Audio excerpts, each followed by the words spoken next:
Blog Talk Radio.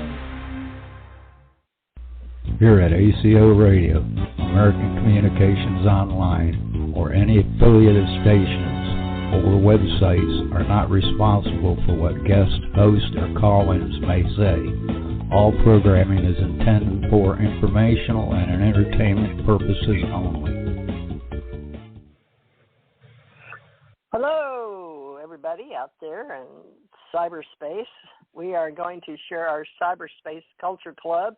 A lot of people don't know that we share Extraterrestrial Soul Growth, Future for Terrans. So this is going to be an interesting show because we've always been out there, but we don't really sensationalize who we are that often, especially on radio. But it's time for visibility, for everybody to be stepping up to the plate and being accounted for, because all these radio waves go out there, and, you know, we do all things allowed by law. And my dog says hello. So she sees somebody in the window. So we are at home, as most people know, just about everybody. There's so many malls down. I guess they're going to make something out of it for the homeless in America. They sure need to. So there's supposed to be something coming up in the future with us making America great again.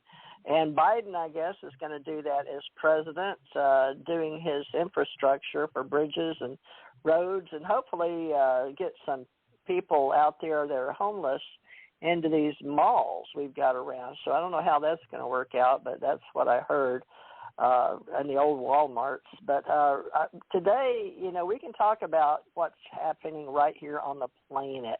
And I've asked my associate from UAP Associates and UFO Association and our Spiritual Growth Club, which is Cyberspace Culture Club, our ACO Club, and we're doing YouTube's educational information out there. And people say, I don't know how educational, or some say how informational, but if I can watch all these commercials in my doctor's office, I figure we can at least say that we're doing our best to keep you entertained. So welcome aboard, all you ground troops spinning around smartly on the planet. We've been here since 2012, and Pastor Richard T. Night of Sundays, but today is Wednesday, and Wednesday is still our metaphysical day. So we're going to try to bring in all the higher levels and how we're going to do this. So I've been making a few YouTubes. We're going to connect some of the colors out there, and I've got universe, multiverse, metaverse, universe, omniverse, alphaverse, and omegaverse. But I've also seen where a lot of reporters have been fired for a slip of the tongue, but some that people are much more famous than we are. But, you know, who knows? President Joseph R. Biden, Jr. wants me to take a minute to read this email right now, what it means to be a Biden-Harris founding donor, and then think about chipping in a few. Well, interesting, Mr. President Joseph R. Biden, Jr., that just came up and flashed on my screen. I guess they need some money. Richard, what do you think? Oh, I'm sure they do. I don't doubt that in the least, because, I mean, you know, we're running red. Last I heard, we're not running green yet. So we got to at least go from the red to the black and then hopefully on to the green. But, of course, the only way we're going to do that is to bring about our economic regrowth and our economic overcoming of this pandemic and all that kind of good stuff. Did you hear me? Oh, sorry. I was turning on. Is this Laura, 916? I'm not sure. Could be. Okay. Yes. Let's see. Yes, it's Laura. How are you? Hi, Laura. Yeah, wonderful. I didn't know if you were going to show up. I'll put your name instead of others. Thank you so much. Wonderful. Now, you live in California, and I would love to get to know you better. So welcome aboard, and we're doing Extraterrestrial Soul Growth, Future of Terrans, but I don't know how weird this will sound for somebody like you, but how public can you be, Laura? I don't know. We haven't discussed this. how out there in visibility land? You know, I mean, you have social media on the internet, right? You have Facebook, LinkedIn, and all of that, right? Coco. Yes. Please. Yes, I have all that. Okay, well, can we welcome you into our group? And you know, I'm sure you'll be getting to know us better. I feel like you know us a little better than we know you.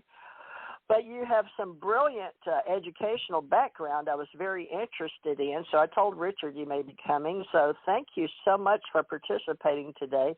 Can you tell us what you're allowed to talk about? I know you're not handling classified material, but you do have a very interesting background. Would you be able to,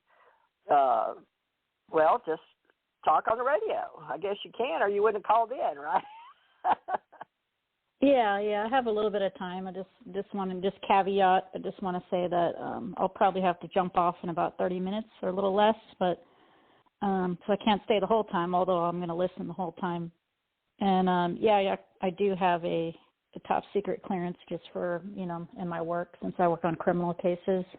So I can't talk about that, but I could talk about other things like UFOs or extraterrestrials or anything else. Of the subject that you have going today. Wow. How exciting is that, Richard? Somebody that's willing to step out and a newbie, so to speak. Well, Laura, you aren't out there working with any other UFO groups, are you? Are you in MUFON or CUFOs or any of that?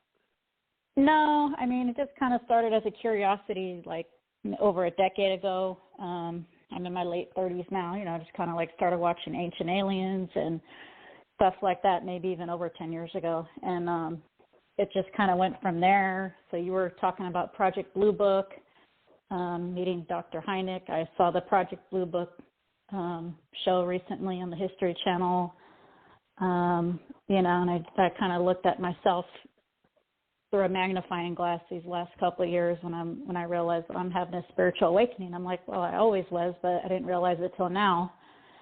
In early 2019, and it wasn't like a midlife crisis or anything. It felt like it was, but it wasn't. It was a spiritual, like a spiritual emergency, I guess. A lot of people probably think I'm menopausing or I'm, having a psychiatric emergency or, something like that because of all the symptoms you get around that time. And so since then, I've just really, dived a lot deeper. I went back and I watched like that Close Kind. I know Dr. Hynek with Spielberg was, part of making that movie. And, and I kind of wonder about myself, like being a starseed and all that. That's why I was asking, I've been talking to Richard offline a bit and asking about a reading because I know my mother, who I'm not sure if she's listening right now. She's retired. She might or might not be. I asked her to listen. I know she's had an abduction experience at least one time. And I know things like that kind of like run in the family. So that's pretty much it. Related to this topic, that's pretty much what I have. No, that's great. Wow. In a nutshell, you've probably one of the most precise I've ever heard speak. And conscious of your spiritual growth, relating it to extraterrestrials and sightings, and your mother's having a sighting, but she's welcome to come on and share anytime. And on Fridays, we used to have that, and I'll have to get into that more. But today, extraterrestrial soul growth, I do believe that it's had a lot to do with my own soul growth, as I'm sure Richard does. But while you've got some time, let's get to know you. Richard, would you like to ask her any questions? Because she's also crossed over into our law enforcement criminal justice, although she's over where you were born in California. Now, Richard, folks, is in Valdosta, Georgia, and I'm in Gulf Breeze, Florida, one of the pinnacles or one of the nodes, or if you will, on the path that leads up to the ET Highway, alien ET Highway up in Area 51. But Richard is holding a very important Valdosta, Georgia, where the man that speaks on the front of the radio is actually in Valdosta as well, and that's Thomas R. Becker, one of our authors and radio managers. Richard, can you hear me? And would you like to help, us with Laura, because I asked her to come and share who she is? Yes, I'm always available. I'm going to steer away from Laura's personal position and so forth, because it requires a great deal of responsibility and finesse, as we both know from personal experience in the past. When you get into the upper echelon of law enforcement, then of course, there's all kinds of craziness involved. But I want to congratulate you, Laura, for actually joining us, simply because you've explained that you've had this more or less coming out through your chrysalis experience. In other words, you're awakening consciously to your spirituality in a deep-set way. And it does show, our audience out there that, hello, yes, we are perfectly normal. We are perfectly sane. We may be even geniuses to some extent, which, of course, they say that there's a fine line between being a genius and being eccentrically strange or possibly insane. But anyway, I would say that, you need a bit of craziness to be here anyway, especially at this time in the epoch of the onset of man's evolutionary course, as it were. So yes, I think it's very fascinating, and I would ask that if you want to explain or perhaps share any specific experiences or aha moments that you might have had in the past, Laura. Well, I have an accounting background, so I'm reading the Sacred Geometry book now, and I don't remember if it was Ancient Aliens or one of those shows. I also have a subscription to Gaia, so now I'm like information overload on this kind of stuff, which I love, because I'm an investigator, so I can absorb a lot of information quickly in a short amount of time and kind of just glean the points that I like. Wonderful.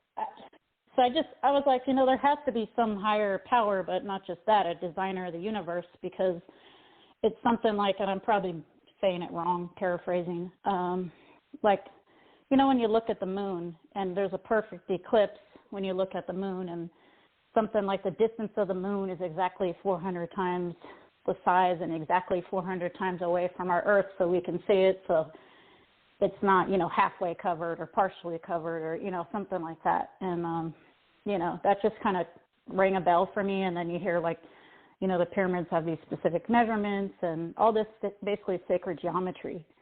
Statistically, I went to grad school, have an MBA, and took stats 1 and 2. So statistically speaking, what are the stats on that happening? Like several billion or something, where the moon would fit perfectly just in that place at that, 400th size or whatever from the planet, where we can view the perfect eclipse or, something like that. And that not only that, if it's a solar eclipse, it's the same thing, where I think I don't remember, I'm not an astrologer or anything, but, whether it's the moon in between the planet or the sun in between the planet, they both fit perfectly for eclipses. Then I'm part Mesoamerican, Aztecs and Mayans all were into eclipses and sun worship, and a lot like ancient Egypt. So that boggles my mind, because the statistics of that happening naturally are almost nil, if not almost impossible. So when I heard that, and then then of course I started thinking about crystals, and I'm like, well, if a crystal can store a terabyte of information, and we're already using them in electronics and whatnot, why don't they just etch, something into a crystal, and then lo and behold, a week later, I guess it's a synchronicity, Ancient Aliens or something pops up. Oh, back in 2015 in the UK, they invented a little sliver of a crystal that has, the whole Bible on it, terabytes and terabytes, which is a lot of information in computer language. And, and it's on the crystal. And I'm like, well, yeah, but, that was my idea, or I thought it was, it's like one of those things where, kind of, it all, I got a lot of those synchronicities, and, during, I guess it was meditation, and I asked for it. So that, wow. those like aha moments just kind of, they blew my mind. Yeah. And welcome to our world. Yeah. Well, I think Marcy, Marcy, is that you that joined us? That's me, DJ. Hi, Marcy. I asked Marcy to show up in case Laura did. Now, Laura, you learned about us through Marcy. Is that correct? Or close to it? Yes, actually, I read Marcy's book. I'm kind of local to her. We're only about 100 miles away. I met her in person. As I consider her a spiritual mentor and friend. And we're actually both Tauruses. Our birthday. Hey, Marcy. And then Marcy introduced me to Richard, who is an amazing, shaman and etc. and 20 other things I don't have time to name. And then now I'm meeting you, Miss Teresa. Yeah. Wow. Well, this is awesome. I really want us to have more people that feel like they're connected to Richard and I, because this is quite an adventure. And mine is like Marcy's and Laura's and Richard's. And it's like being on a spiritual journey, and it's synchronicity. And you think, aha, I came up with this great idea. And then you start researching it and find out half the world's got the same aha. And that's how God works, folks. He makes more universes and more things than we can possibly imagine. So we'll keep that cosmos divine synergy going, and we'll keep looking up to the cosmos. I really believe that curiosity and forethought is a lot of who we are, and before the ideas came out to be. So this is a very deep, deep subject today, extraterrestrial soul growth future of Terrans. Now, we're going to claim ourselves as Terrans. Laura, would you like to explain that? And we'll get Marcy to do a quick introduction and join in with you. Do you realize we're Terrans? Yes or no? Do you call yourself a Terran, or do you understand that's whatever we are called? Yes. For me, I speak some Spanish. Tierra in Spanish means the earth, Gaia. And so, yes, we're in the earth 3D, or if you want to even say up to 5D now, some of us maybe. We're in the earth plane right now. So, yes, right now I consider myself a Terran of Tierra, or the earth. So wow. I don't know how many times I've been here, but I don't think it's my first rodeo. I always felt like an old soul. But you've been here a lot. Yeah. Well, this is wonderful. Y'all have made my day, because, we're all here, but it's sometimes when you're day in and day out, and I'm a developer, and I work on the computer, and I want to help us grow things and get our way of reality out there. We're just one thread in the big quilt of this particular universe among many universes. However, not everyone can speak at that level, including many metaphysicians that study physics and quantum physics. And I'm doing my best to, bring together people, but the people pretty much have to find us. I'm doing the best I can to keep us visible in marketing, but I almost gave up right when Richard Knight came into my life. Isn't that interesting? And then Marcy said she'd join us, so she was number 2. And now it looks like, Laura, you're number 3. Let's see if you start with 0, we'll start with 0 in the universe. So then I'm doing the resourcing, and then Richard, and then Marcy, and then Laura from Marcy. So now we've got 4 legs, 4 corners we can stand on, folks. So Wednesdays are looking pretty good for radio. Laura and Marcy, I'd like you guys to help me and Richard, because Laura has probably at work, or at least can't stay the whole 2 hours, but yeah, I'm surprised she's actually talking. She usually is working around this time. Yeah. So how did you girls, well, Marcy, you told me you had to go to work 4 to 9. So does that mean you're calling in right before your work? No. Well, what happened is, I was at the casino. I started a new job, which is working with mentally disabled and home health, and I got a new client, really good energy. She has 178 hours a month. There's already a staff member that's kind of flicking out, but she gets 160. And it was the last 3 days, and they're like, okay, you can use up to 15 hours. So her shift is 7 till 3. So all I have to do is the 15 hours. The client really likes me, and hopefully I get more hours with her. so I was at the casino. I'm like, okay, I go home and watch Dr. Phil and, go to work. And then I saw your email, and I'm like, and then my guys are like, go on, So it all works out. And my client, I get along really well. I like her energy. I could be a little bit late probably with her because she meets me in the lobby. And I could feel them wanting to tone. I already was talking to Shauna on the phone today. Shauna got initiated. I'm so proud of her with the Great White Brotherhood. They came in Elohim. So she was told she deserves it and she earned it. And I really had to emphasize that with her. But it was really neat experience. The vortex was opening up. I was hearing tones. I'm glad Richard gets to hear this because I was going to text him anyway on this. So, and I've been watching them all. And I was saying her eyes are like pure white. So it's just fun watching everybody grow and everybody expand and this white consciousness that's going on. If you guys want, I got to do a tone because until I do, they stay in my brain. Okay. Well, radio folks, this is Marcy Kosich, and she is the tone goddess of our Wednesdays and the extraterrestrial folder. Go ahead. I'm sure Richard and I are used to it. Laura, you must be used to it if you Laura's know used to it too. Her son, how old is Zane for? Zane loves my tone. She sings with me. Well, he's like 3.5. Peter takes over. Yeah, somewhere like that. It's really great to hear him doing his singing along with it. All right. And anybody can tone along with me. The more that we put that tonal energy out, that's how churches were made, for resonance of tones. That's how temples were made. That's how we talk to the gods and the energies. And so anybody that wants to, they're welcome to. The more of that energy, the more it goes to healing the earth and the grid. I got to hit it because they're coming in real strong. I think they've been with me all day.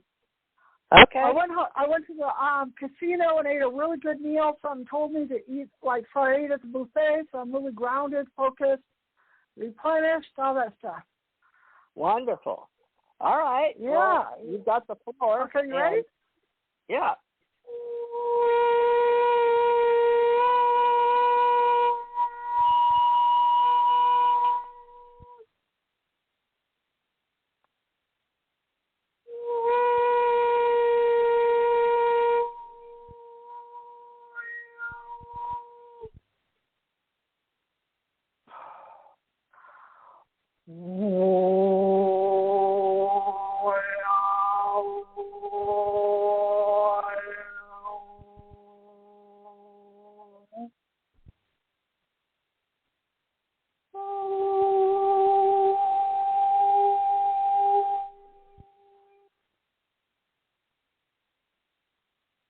I got Elohim with me. That's wonderful. You want to explain that to people now? What? You want to explain that to people, what you're toning, because they may or may not be familiar with it. But yeah, I know. I had to do it after I did the tones. Okay, so I've been doing the tones now for about 15 years. Tones have been around for thousands and thousands of years. That's how there was communication. It goes on the right side of the brain, the serotonin. When I work on people personally, as Richard and TJ and Laura knows, a lot of times I'm being told what area to work on. It will work on, I asked them one time when they were channeling, I asked them what they do, and they said it helps bring us in so we can work on people's Akashic records. And also, it's like, it doesn't hit by lineage, it hits by vibration. So you may feel past lives coming up, you may feel inner child, you may feel post-traumatic. So these energies that are high frequency break up the lower carbon energy, which is fear, shame, guilt, anger. And what it does is we have photons in our body, which is like beads of light. Humans usually are like 8 to 20. We can go up to like 1,000 photons. And what happens with that is kind of like oil and water. The lower carbon is kind of like is like oil. As we clear out and dissipate that energy, then we raise our vibration. When we raise our vibration or our frequency, each dimension has their own frequency, and so we get higher and higher guides like school. So that sometimes people pray. If they have really dense energy, the guides and the angels can't work on it. Like Shauna has been working very, very hard. She's been doing a medicine circle, which has been with her on that. And so they know, and they know what our energies are. They know what our past lives are. They know what we've done. And so this helps with my book that I wrote for Tarot Healing Energy, Tones and Ascension. It's Theta. It's on Amazon. I have my other book. It explains my spiritual journey, which was in it. Laura, I felt like was supposed to get the book, but, you know, she read the book, but she's part of it now. And so what happens is as we raise our vibration, we get more inner peace, we get more balance, we get more aligned. Wonderful. That's what it tells you. Yeah, and I really want people to understand that there's so much sound out there, tones, vibrations, and bandwidth, and colors, and all of that, all in all the universes, and we're going to start working with all of that, and people bring to a little feedback. Now mine's down. The tones, Laura. What do you bring brilliance to the table, and the Tara helping us with who you are while you're on your spiritual journey. What do you feel a passion for that you can bring to this group that you've joined here? Because she has gone to patreon.com/Teresa J. Morris and has become one of our supporters, and we really appreciate it, Laura. And you're our first outside of my last group from before 2020. I had to sort of start over again. So she's my one and only right now, besides Ronnie Dawson, that contributes a tiny bit because he believes in what I'm doing.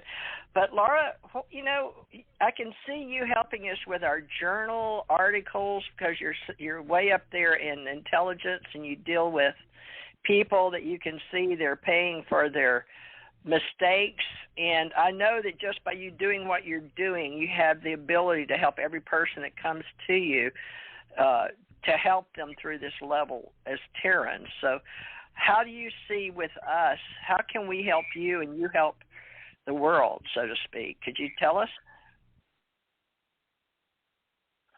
Yes. You know, it's an ongoing thing every day, and like I said, in 2019, it started with, you know, realizing the spiritual awakening. I kept seeing crows. I mean, thousands of crows following me in downtown Sacramento here. And day after day, after week, I'm like, oh, maybe I'm having a spiritual awakening. And then after I said that out loud, it was like, oh, okay. If I saw one after that, it was whatever. But, you know, I know I've always been a healer of some sort because people are generally drawn to me, you know, to help them, or they'll tell me intimate things, even things I don't want to hear. And I'm like, why are they so, you know, worried about me or asking me what I'm doing? And, you know, I want to close my office door and just be left alone. And then I realized, well, that's not working out. I do help, you know, victims of crime in my job. So, I do that even if my door is closed. But then I also realized, you know, in order to open my physical door, I need to open my spiritual door, and so to speak. And so I started doing, you know, tarot readings, got some oracle cards. I just did that on Facebook the last year or two, set up my own little website, and started doing intuitives on people just to get my psychic muscles going, because I'm trying to determine, you know, what exactly are my, you know, spiritual gifts, how can I use them to help people. Yes, I help people in my job. However, yeah, you know, I don't know if it's the Native American side, the 1/3 Native American, or if it's the Scottish, you know, Norwegian side, but something in me wants to do spiritual work. And so, you know, I can only watch so many webinars, and so I just started doing it myself, and intuitively will look at people's picture and pick up a lot of clear audience. So my mom is a full-blown medium. I'm not like her in that way, but I'm very clairaudient. Clairvoyance is strengthening over time. So I've heard the word starseed, meaning that you're an alien that incarnated in the Earth at this time, or Terra, if you want to say, or Gaia. And it actually instantly I knew that what Gaia meant. I didn't have to go Google it. I'm like, that's Mother Earth, you know. Because my husband said, what's Gaia? I never heard of that. And I said, that's the Earth. You know, she's a living being. And I just knew that, you know, something like that. And so now I started doing spiritual healings on people, and, you know, people are telling me that it's helping. And I realized I told myself, I know they're healing themselves, but I feel like I'm kind of like a mover of energy. No, I don't do tones or anything, but it's more of like a counseling one-on-one, like on a Zoom thing, especially now with, you know, everyone pretty much staying at home the last year or two. So I'm just trying to develop the healer side, because I feel like just doing a reading is more of like a surface thing, although it gives people a lot of insight that they might not already know about themselves, or it might help them confirm. But I feel like a spiritual healing goes deeper than that, if that makes sense. And, you know, since you all are more experienced practitioners, maybe you can help me with some of that and determine, you know, how I can use my abilities to help people more spiritually, you know. So I hope that helps. Certainly, it lets us know where you're coming from for a large degree, and you know, that's the funny thing. We all are coordinated in spiritual work. We are all coordinated in healing. We are all coordinated in spreading the news, spreading the message. You know, it's a time that no one is allowed to sit on the fence anymore. You have to decide whether you're going to remain in 3D or whether you're going to transit with Gaia or Mother Earth into 5D and beyond. So, you know, that's kind of a deep and a metaphorical subject matter, simply because the 5D Earth is already wrapped around us currently, even though we may not be completely aware of it. However, it also generates into our lives a great many synchronicities, such as meeting like-minded people or being drawn to radio shows and all this kind of thing. But the frequency and the vibration, which, of course, Marcy is very, very pronouncedly aware of, since, you know, she's been doing toning for ever so long and all that kind of stuff. And, of course, healing, like you said, basically a person has to determine for themselves how they heal inside, and they themselves have to do the inner work that supports the healing. So, yes, as a healer, you can provide to them all kinds of services, whether it be counseling, whether it be chakra clearing, whether it be balancing and centering and grounding, and all of this, and chakra alignments, and all of this kind of thing. But they're only going to take as much effect as the person is willing to welcome them inside themselves. And, of course, the ultimate path, of course, is they themselves must not only greet it, but then in turn begin to make use of it.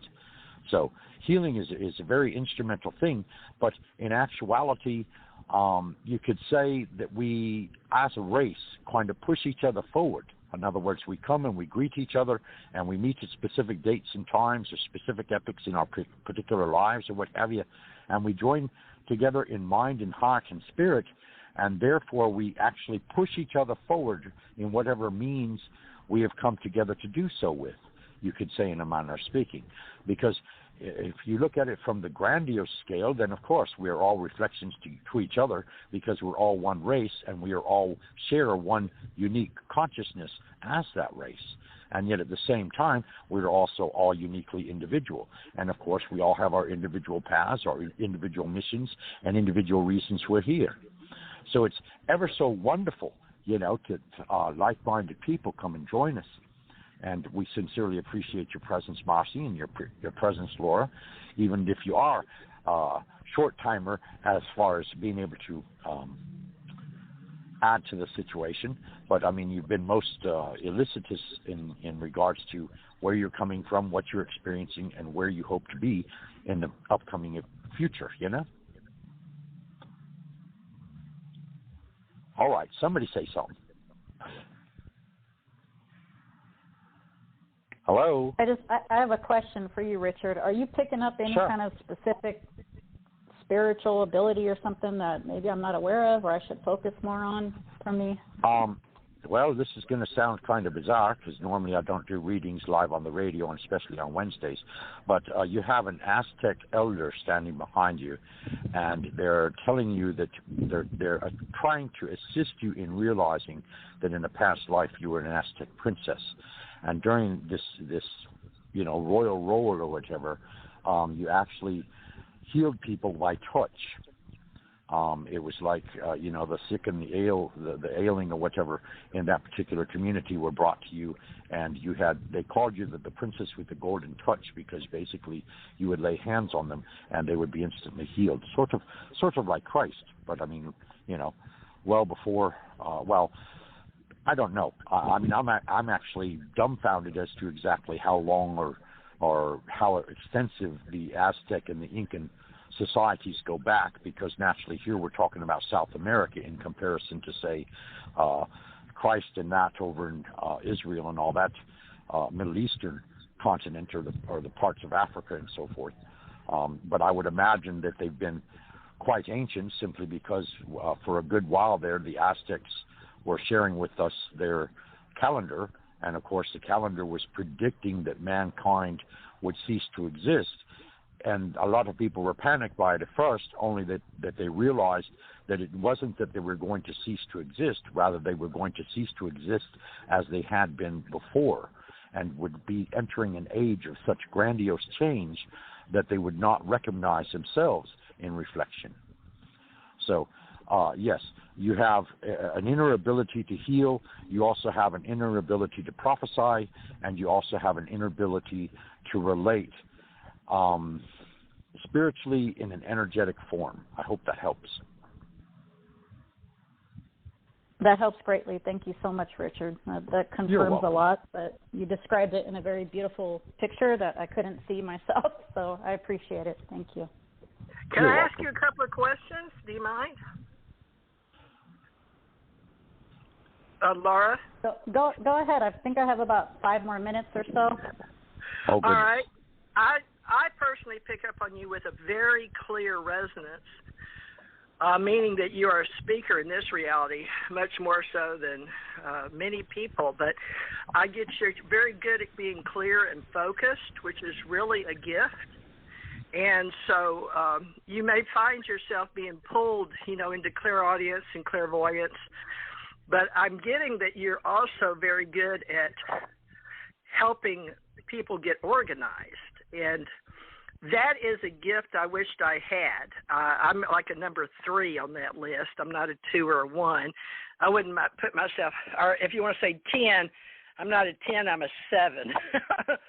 But if we could get you to be a participant with your spiritual gifts, I'd like to help you and know your domain and all of that, because I help entrepreneurs as well.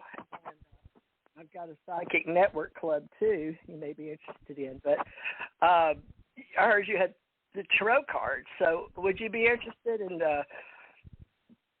helping maybe a monthly journal we can put out there for extraterrestrial soul growth? Or I've got all kind of domain names. I've just got to decide which ones I want to put the money into to market forward. And this has been my legacy, so to speak, because I came after the .com. I didn't know what the .com meant. I was out driving a big truck and doing all kind of, or in the government or out of country or something. But I really need some direction. I feel like a boy.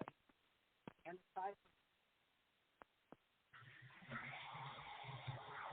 you faded away a wee bit there.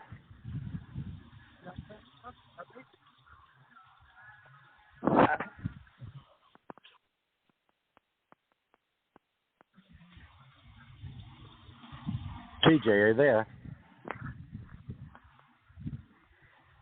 Yeah, I'm here.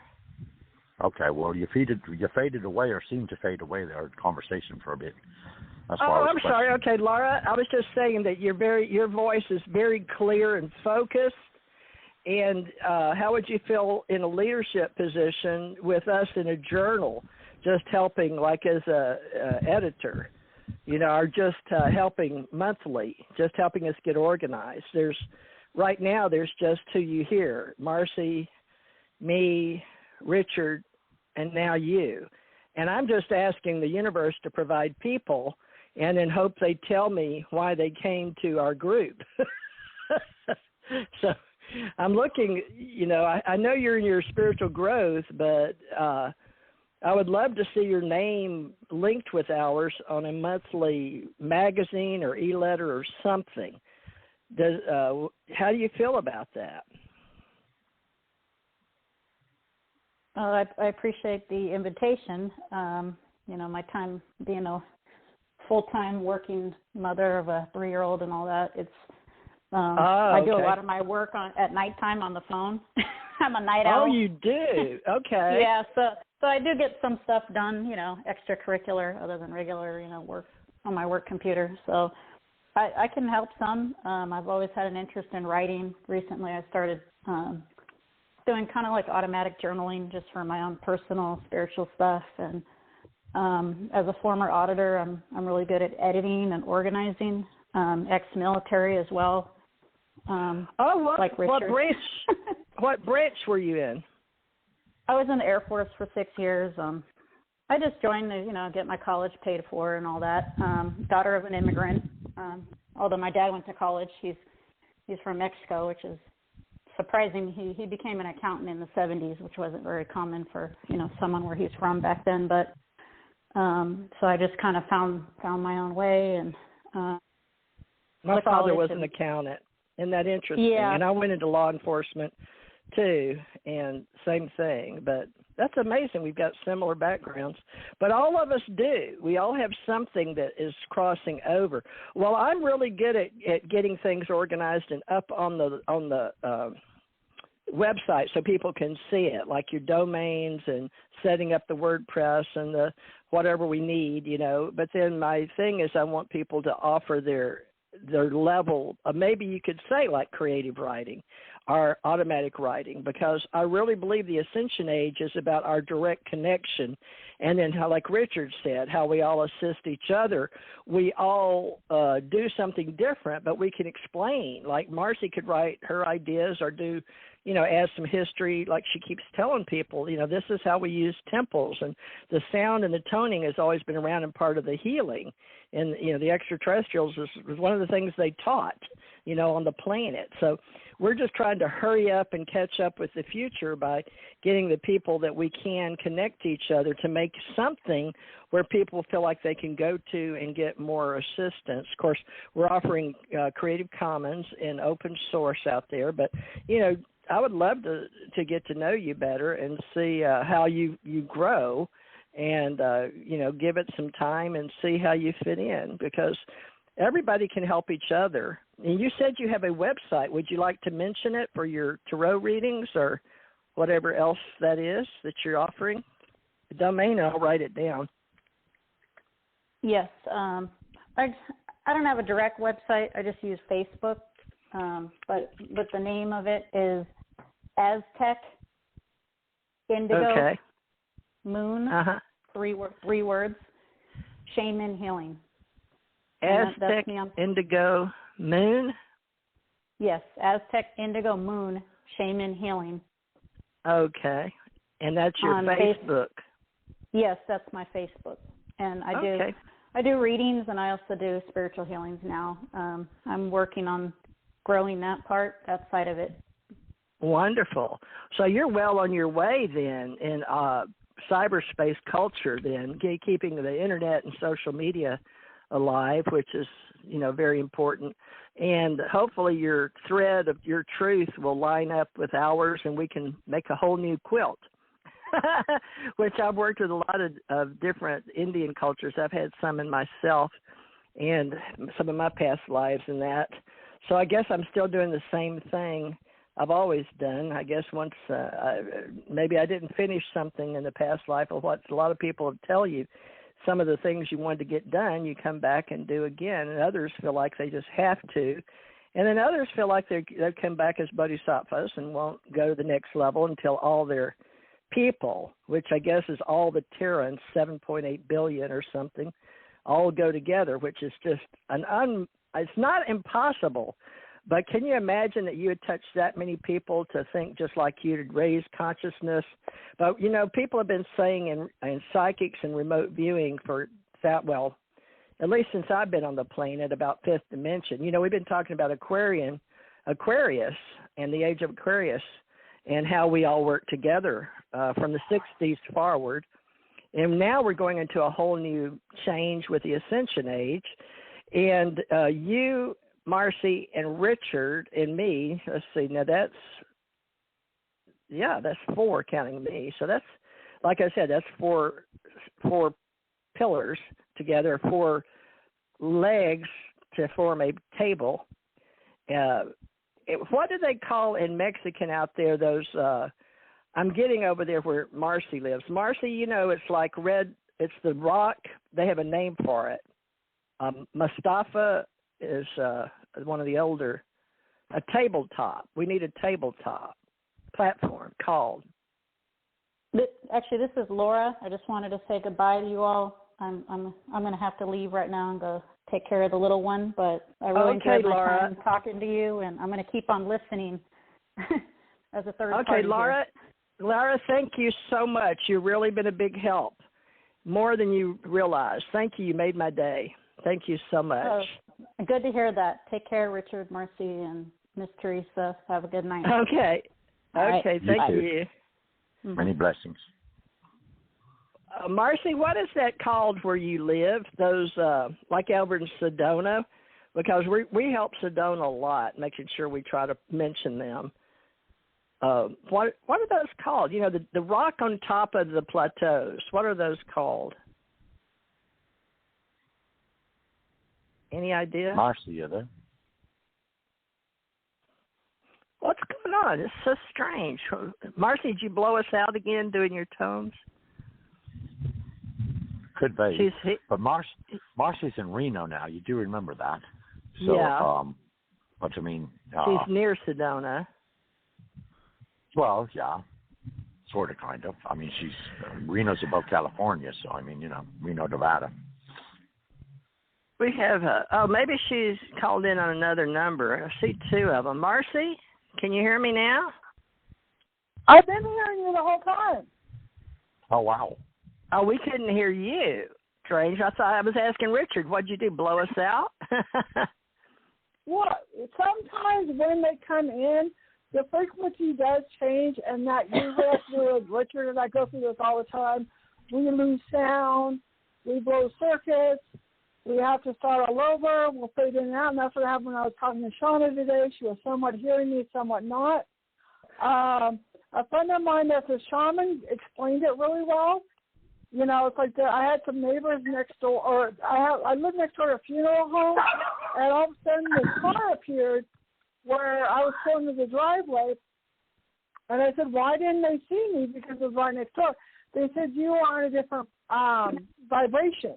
Like when I got in my car wreck, I had a bright yellow car, it was daytime, I didn't see the car coming, so I think sometimes we fade in and out into different dimensions where people won't hear us, we won't see us, things will appear, things will disappear. So, you know, it's a normal thing. I'm planning on getting a new phone. Maybe that might help because I might have blown the circuits of this phone. But I wanted to explain about the Quetzalcoatl. That actually is Christ was reincarnated as Quetzalcoatl.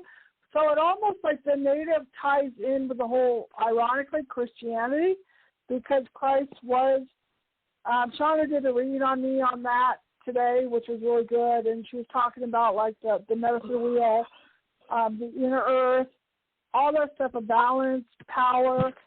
So it was a really powerful reading that we both went through a transformation or initiation with. And I also wanted to give, as far as you were talking about more with organizations, I'm going through a lawsuit with my sister. She's been helping me professionally write the letter. Whether Richard knows it. Well, we don't know. This is a long story. Richard knows. But she did help me on writing the letter to the judge because she does fraud. But, you know, she's got a lot of skills. Well, there's another She is. 775 on here. Is that 762? Did you ask somebody to come on the show? No. There's another 775. You want to check that number? Yeah, who? No, I don't know.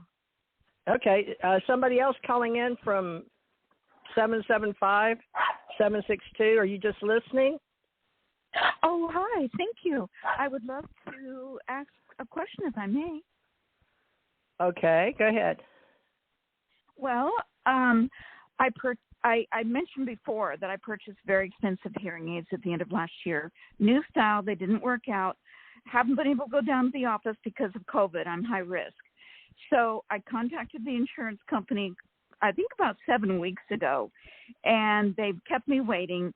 And finally, Melanie, who says she's an advocate, says that they contacted the manufacturer, Oticon, and they said, no, I will not be able to exchange. And also the dispensing shop, Diane, quoted some information, which fed the fire. Basically, I kept it professional and polite, and I asked her to send me all the notations from my file, and she said she would by Friday. So I did cordially invite her that if she discovered another option or anything, to please call me back, and I would treat her with dignity and respect like I had been doing. So will Melanie contact me again? I would suggest that maybe I could buy the style that I used to wear at my cost, but at a ridiculously low price. Would that be an option? I would do that and even get you an attorney on the other thing. But let me ask Richard. I know that this lady's had trouble with her hearing aid, but she seems to be very loyal to our group. And we've got to come up with something for her on her hearing aids.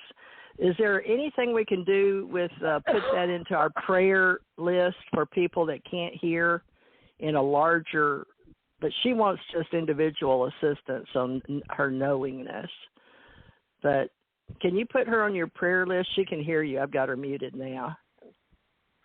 Yeah, I mean, we can definitely do that. She probably also needs to contact the National Hearing Disabled Individuals nationwide and strike up an advocate there that would also join in her plea with this fabricator of her hearing aids and all that kind of thing. And that would also assist her in lots of different ways. Because lobbying for hearing impairment. There you go. And they lobbying for hearing impairment. Mm-hmm. They may in turn have resources that we don't know off our top of our heads. You know what I'm saying? They may have resources to acquire hearing aids at a very specially low price and so on and so forth, because unfortunately there are millions of people affected by this.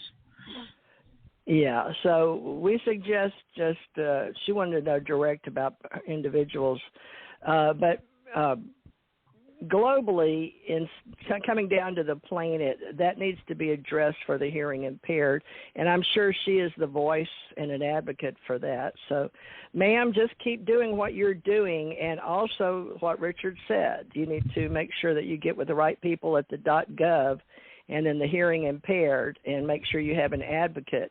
You live over there in Nevada, Arizona, or she's got a 775 number, Marcy, and she always seems to be attached. Reno. I live in Reno. Oh, that's Reno? That's my area. That is in Reno. I actually live in Sacramento, California. That's close, okay. Though, right? Laura, the one that you was just on, she's in Folsom. She lives near you.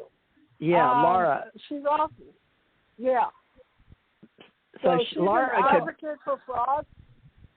What? Oh my goodness, she's an advocate in California for fraud right there. The lady you were just listening to, Laura, that's her specialty. She's very good at helping people. Yeah. So you. Oh my gosh. That's her job. If Laura happens to contact you guys, would you give her my phone number and would you do that for me? Sure. Marcy, you could add us on. What? Yeah, go ahead, Marcy. Tell her. You could Facebook me. I'm connected with her. She's busy, but I can ask her, or hopefully that we'll all interconnect and all build up together, because I'm sure she'd like it that you're in Sacramento, because she lives near there anyway. That's what I'm trying to do, is build everybody together. You could Facebook me under Marcy Kosich or Marcia McLean, or you can LinkedIn me, or anybody can, to add well, more to. Maybe this is not by accident that I called you all today. Right. Now, the my lady... guys told me to get on. Yeah, my guys told me to get on today. Sometimes I'm meant to do other stuff. Today it was kind of like go. So it's kind of like they're in charge. So, I don't... Yeah, that email that you've got. This lady has been working very diligently on an email, so you need to email that. Now, Laura is Aztec Indigo Moon Shaman Healing on Facebook. If you want to go look her up and do your own research, that's Laura Leon. And she didn't mind being public today. All right. Well, I don't know if Laura's is still listening, but I give your show complete permission for you to give her my phone number. All right, I'll email it to her. I've got her email. I'll email her. God bless you. Give me your give me your name. To an attorney, and he said the difficult part is that I was outside the window of returning just slightly, and I said, well, COVID interfered. I'm at high risk, and I couldn't go down there, and also I thought about contacting the Department of Consumer Affairs.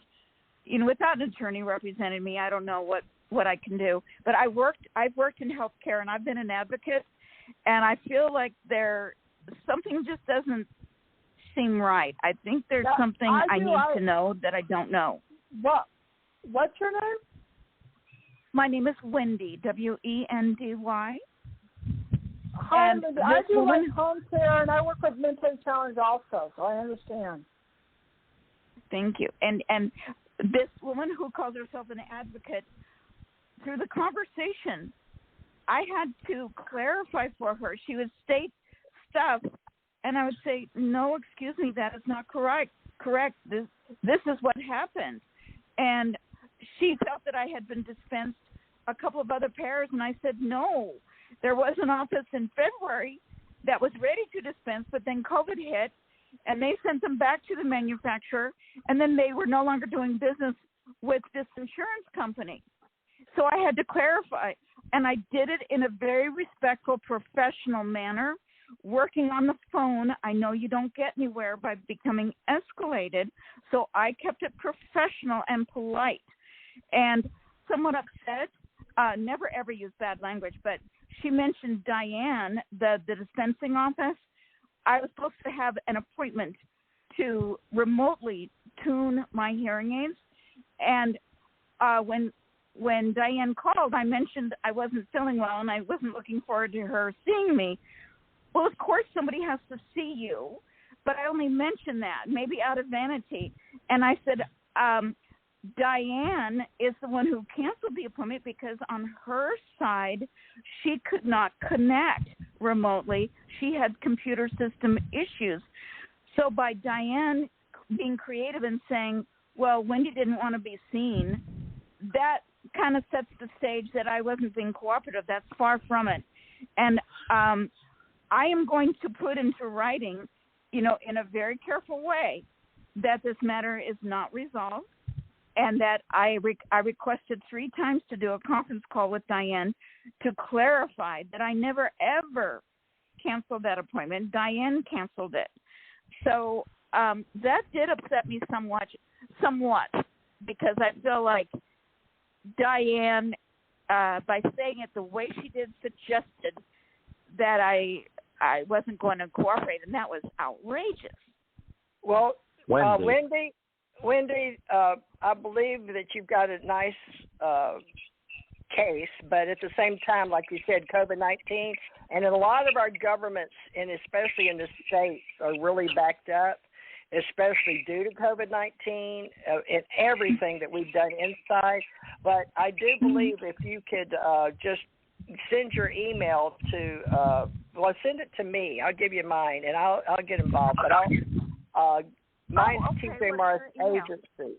send it to me at tjmorrisagency@gmail.com, and just put your on or about date. Now, everybody understands other humans' perceptions and filters, but it's very seldom you can get somebody to help you raise your flag. But you have been so persistent in this calling. This is your third time we've heard your story, and it has progressed, but you're still getting no results. But I would suggest you get something that you can use, of course, but at the same time, let's work on this, because if it's happening to you, it's happening to a lot of people, especially a lot of insurance companies and banking. They're sort of dropping the ball. No offense. It's just we've had so many different, I think extreme problems. $4,500. $4,500. Wow, that's a lot. So that's a small claims, but I imagine you would win it if you went to court because of the COVID-19, but let's see if we can't get that handled. You've tried your best, but you just need a definite mediator. So is it TJMARSH? MORRIS. MORRIS. Yeah, I don't like to, get involved in people's individual lives because we've got so much work, but because you've been so persistent with my radio company here, and this is the third time I've heard your story. But it has progressed, and you do have names and dates, and because of COVID-19, and I've heard this on this planet from so many different people in this reality that, I don't mind because, like Marcy said, she showed up today, and then Laura showed up. So maybe this is one of the things that sounds funny, but maybe it'll affect your case. You know how there'll be one person that can affect the whole world by one case, one incident. So let's see if we can make the world change. So is it tjmorris@gmail.com? Yes, ma'am. Agency. I've got it. TJ Morris Agency at gmail.com. Agency@gmail.com. gmail.com, right. Sorry about now, that. I want you also to realize, Wendy, okay, when you get more calm, all right, and more centered than you are right now, because naturally this is very upsetting to you. I can read your emotional energy waves coming across, and I'm not saying anything negative, because naturally we all have the right to express, especially in matters that concern us very gravely, especially when we feel that we have been unjustly wronged, or we're just not being heard properly, and a major issue to our lives is not being addressed by the right people. All right. I want you to ground, and I want you to center. I want you to take a bath. I want you to listen to some quiet music, or music that enlivens you in some way, that makes you happy or joyful, all right? And if you happen to have a red or a pink candle around, I want you to burn the candle, and as you burn the candle, you focus and you say, okay, God, universe, higher source, creator of all of us, or whatever, specific address you give to deity, yourself personally, I want you to use that phrase, and I say, look, I've done all that I can. Kindly, I ask you humbly, with the genuineness of my heart, to reach out unto me and provide me the means to reconcile this issue. And then you light the candle. And know and release it completely from your heart, saying that it is now taken care of. Okay? Okay. Yes. Oh, I'm very wise. I've been an advocate, and I know to keep it professional and polite, and I have, and I shall continue. Wendy, Marcy's trying to talk to you.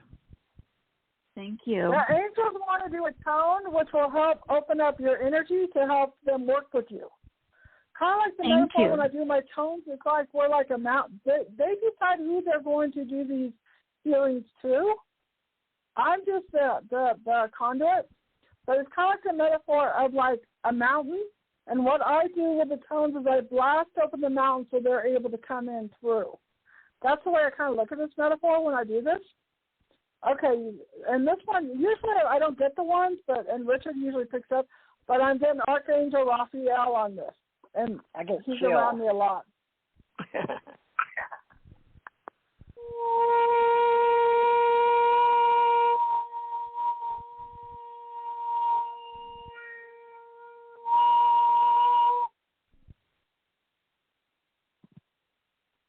way that feel, Lindsay?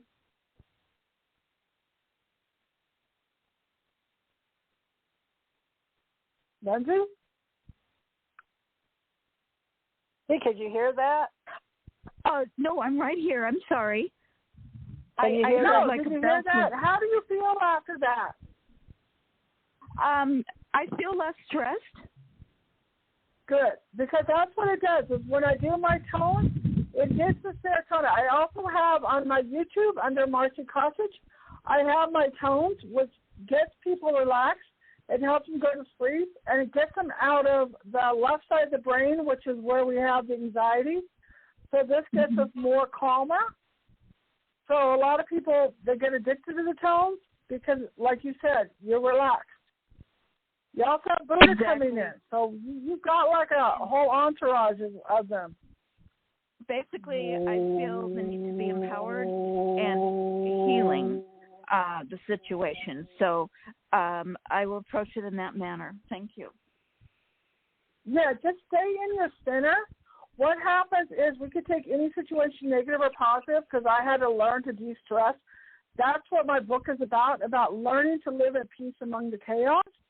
And we learn to be in our center, and we learn to be calm. When we're calm, then we get visions, we get calmness. Meditate, go into water. They can hear you more when you're in water because you're in the most relaxed state. And just get into that energy. When you're stressed out, they can't help you. So you've got to meditate at least 10 minutes with music without any words. Draw, paint, anything to do with the right side of the brain. That's just how they contact you. Okay? All right. Well, thank you very much to everybody. Oh, you're welcome. Thank you. Thank you. I look forward to getting your email, Wendy. Thank you very much. I shall do so. Thank you. Hopefully we can help you get that, as you said, taken care of as a advocate and a mediator. Thank you for your attention, Wendy. Thank you. Okay. Thank you all. Thank you. Okay. Now, Richard, we still got an hour left, 52 minutes. So what would you like to speak about? Well, I don't know. You opened the door so wide for today. Terrans, of course, naturally, I perceive myself as a celestial being. So, yes, I am not from this planet, though I have actually walked upon this planet probably thousands of times. So I have never really considered myself an earther per se, rather as a celestial being that is here to help mankind to facilitate whatever kind of healing and advancement that I can do so. Now, of course, that is on my highest range. I mean, that's way out there somewhere. But anyway, let's do a blanket disclaimer that when people are listening to our show wherever they are in the world, and believe me, folks, I can tell we get them from all over. We get half of our listening audiences in China. I haven't figured that out. I guess they have interpreters or something, but over half.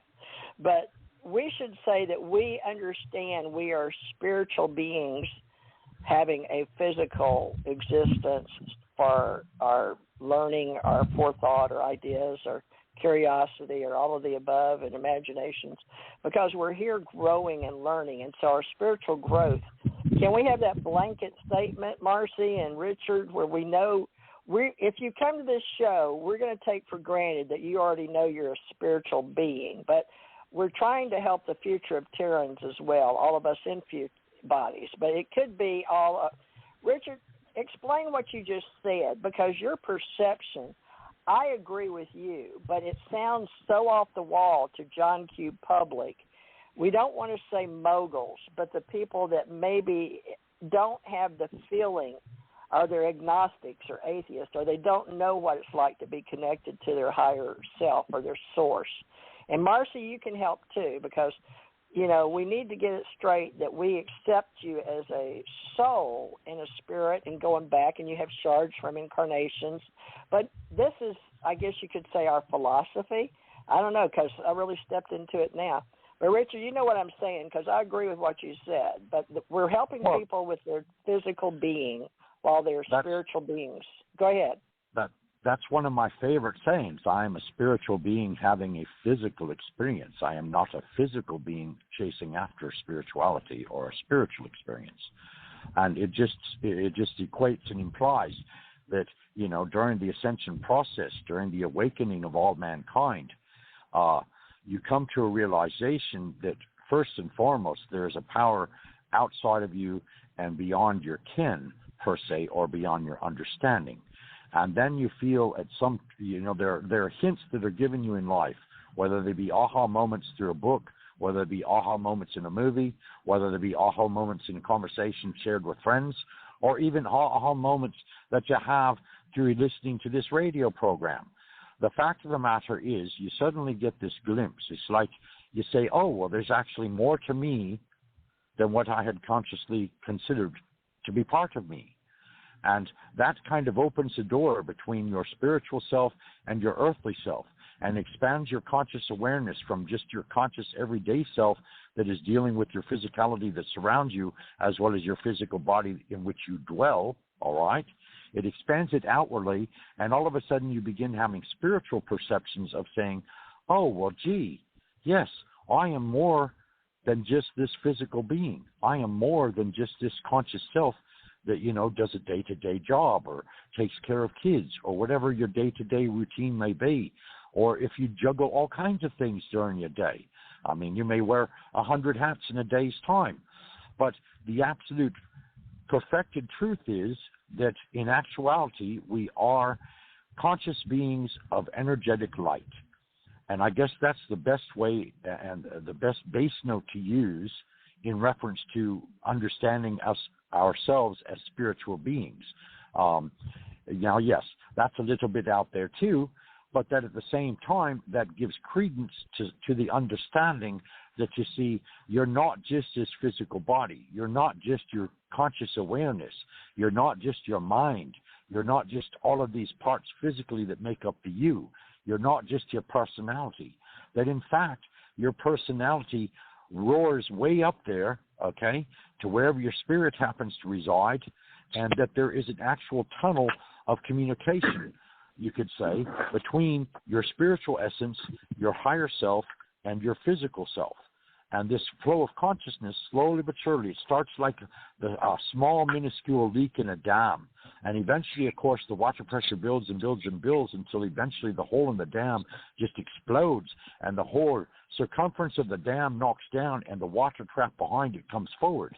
Well, that's like an awakening, and it's an ascension.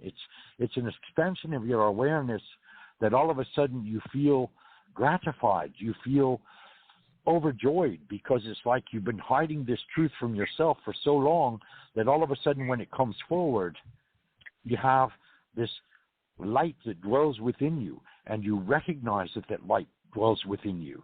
And that light is an inner peace and a harmony and a place of spirituality in which you exist in a grander scale rather than just purely on a physical level. There. How's that? KJ? That's good. So, Marcy, you want to add on this since you came? Are you able to stay the rest of the time, Marcy? I didn't know today. Can you hear me, Marcy? Marcy, are you there? I can. I'm here. Oh, okay. Okay. Well, Marcy, thank you for your toning. But when did you realize you were a spirit having a physical Terran relationship for the sake of this radio show? Or did you come in all-knowing and all-seeing like Sir Richard here? Well, that's why I wrote my book, because it's like, how did you learn to become a medium? It's been a process. It's been a process of, I think, seeing my first spirit, my aunt contacted me when I was like 18, getting the deja vu, taking a spur-of-the-moment trip where there were like 5 deja vus from 2 gypsies in Florida. And then my roommate and I decided to move. And then I had another deja vu where I ended up getting a job as an au pair work where they were all spiritual. and then she took me to a medium, and I asked, what do I do? And they do psychokinesis. And I said, what's that? And they said, moving and clearing energy. So that's when I was like about 21, 22, and it's been this journey. Every time I try to go one way, they send me another way. So it's been like meeting Richard, meeting you. I kind of call it the cosmic chessboard. We think we're going one way, but they have an overall view of where we're going, like what happened to Lindsay, or Laura, And I always kept on joking around saying that if only one person buys the book, it's worth it. And Laura bought it, and she's now all part of, this family and energy and all the other stuff that's going on. Now it's like as I get clearer and clearer, as when Shauna did my reading today, she said, because I used to get like visions of like black crosses, which is kind of like our authentic self. I think is horizontal, is vertical, and our personality is horizontal. And so a lot of times we're out of alignment. And I was telling Shauna about how I've been working for months or years on seeing these black crosses, not religious, but the T out of alignment thing. But they started being like a circle, and she goes, oh, you mean the medicine wheel? I said, okay, then that makes sense. It's like the circle with the cross inside, which is like wholeness, full circle. And so her reading was like really powerful on completion, knowing everything, seeing everything, being part of the inner earth, that type of thing. So it's been a journey. I work on myself every day, and it's just cleansing. And if I get trigger points, I see what the trigger is and I release it. And that's why it's just the book I wrote, which is Richard is in it, Sean is in it, my other friends are on it, because we have worked on this journey together.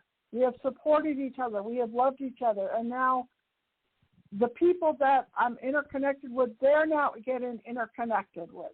And it's so fun to watch everybody grow on this journey on so many levels. And each dimension that we have, each frequency. So I woke up with the name multidimensional healer about a year and a half ago. And each dimension, which is a level of consciousness, that's what dimension is. Each dimension has its frequency. So, like, I will hear really high pitch. That may be, 10th dimension. Richard and I hear things, see things, feel things. We get on these intense conversations, healings, exchanges, whatever you want to call it, almost like 3-4 times a week, what's going on with us. So it's not a simple answer. It's just being authentic, and that's basic line, being who we are, being what we are.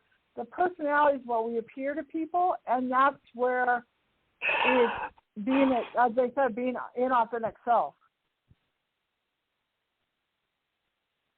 Okay. Well, kind of a mouthful. Yeah. Let me see who this is. Someone's been on what network? Can you hear me? Hi. Yeah. How you doing? Hi. Lisa. It's been a pleasure talking to you. I do believe in the cosmos, and this is my second time talking to you off in the air. What got my attention was, hi, Mr. Richard. Hello. Was what you said about the turbulence. And then the ascension comes. Well, that happened to me because I'm getting clearer on my gift. Can I ask? Are you allowed to say like what galaxy you're from? Are you allowed? Universally speaking? Yes, universally. Yeah. What dimension? Well, Richard is from? I get Orion. I actually identify with up to the 6th level, which is Alphaverse, and I haven't crossed over in Omegaverse, but I'm in between there. So the universal levels are higher than the galaxies, but I guess here on the planet, most of the people, because of Star Trek, are Ennead 9. They relate mostly to galaxies, but actually, break it on down, when I first got started, people want me to identify with Pleiades and Orion's belt, because when you start in the White Brotherhood, most of the readings you do in metaphysics and esoterics, and Mrs. Blavatsky, when she was one of the older ladies that was traveling around, I don't know where she got the money, but she got the whole idea of incarnation back on the planet again, Madame Blavatsky. But I like to relate to everybody, because I feel like I'm connected to everybody, because we're all source or God or monad, depending on how you think. But I relate to 6. I'd like to relate to 7, but to me, the 7th level is where you do not return here, because that is the infinite, so close. Now, I've worked with the Xenoverse a lot when I worked with the dark side and learned magic and how to return when you die, and that's Xenoverse universally. But I really do appreciate your question. But I'm here in biological form. I'm carbon-based, even though I'm cyborg and working with AI. But I'm working for this ascension age, so it helps raise consciousness. Richard, I don't know how we want to deal with this, because this is stuff that people, like she said, are you allowed to say that because of your clearances? But Richard and I retired from government. So, Richard, how do we want to handle this for our radio shows, plus our future with our Ascension Age Church for Extraterrestrials with Unconditional Love? Because people are going to be asking us these questions. I would say that we would base it, on identification factors, okay? So, I mean, if you expand out in consciousness and awareness, then you then become aware that part of your Akashic record, or your soul existence record, or your soul's movie, since the time that you were created up until now, is not purely based on Earth and Earth alone, okay? You have had probably many, many experiences in other galaxies, on other planets, and relating to other intelligent or even extraterrestrial life or alien life, as it's come to be known now, since, in the last maybe 20 years, metaphysics has turned to ufology and the study of UFOs and unidentified flying objects and all this kind of thing. And there has been a great many History Channel movies and a great deal of History Channel series in regards to the etymology and all this, in regards to the universe and its creation and so forth. But as far as individuals are concerned, I mean, I've had lives on Sirius, both the intellectual side and the water planet, because there are twin planets of Sirius. I have also been in the Pleiades, or the Pleiades, however you want to pronounce it. I have also lived lives in Andromeda. I have also been in Orion's belt. I have also been in the Milky Way. I have been in a lot of different places. And we're talking past lives on a physical level. However, my corporeal self, or my physical being, was not earthly per se in the regular form that we have come to, consider mankind as earthers or Terrans, etc. And actually, these were alien beings with alien lives and alien vessels through which they walked and they interacted in their civilizations. Now, I mean, basically you could say that alien civilizations and alien visitors have been around and among mankind for probably over 100,000 years, if not longer, all right? And they have all been here and interacted with us, showing us various modes of technology, sharing with us various modes of science, and all of these kind of things. And so even to the extent you could say that there are star seeds, starting with the indigo rays and the blue rays and coming all the way up to the current rainbow children, all right?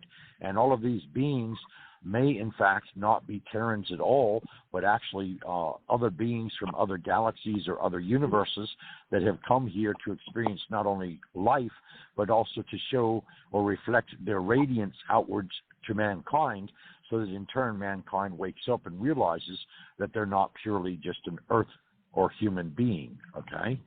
So I'm not sure exactly what you were asking specifically in regards to being able to speak about, but as far as, Teresa or TJ is basically a extraterrestrial ambassador on a cosmic level, okay? And when you start talking cosmos, then of course you're talking all kinds of constellations, galaxies, universes that make up that cosmos. And of course, my dear friend Marcy is also a cosmic ambassador. She just loves to bring people of all different origins, of all different uniqueness together so that in turn they create harmony and they bolster each other. They help each other grow. They help each other succeed. They help each other do all kinds of fascinating things that they didn't even know they were going to do because, it just happens. So I'm not sure. I hope I've answered your question to some degree.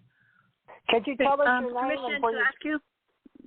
Permission? Oh, you have another question. But tell us who you are and what, because all I can see is ones. But give us your name and where you're calling from. Arizona. And okay. I your name? Yeah, I go by Melissa. Will Okay.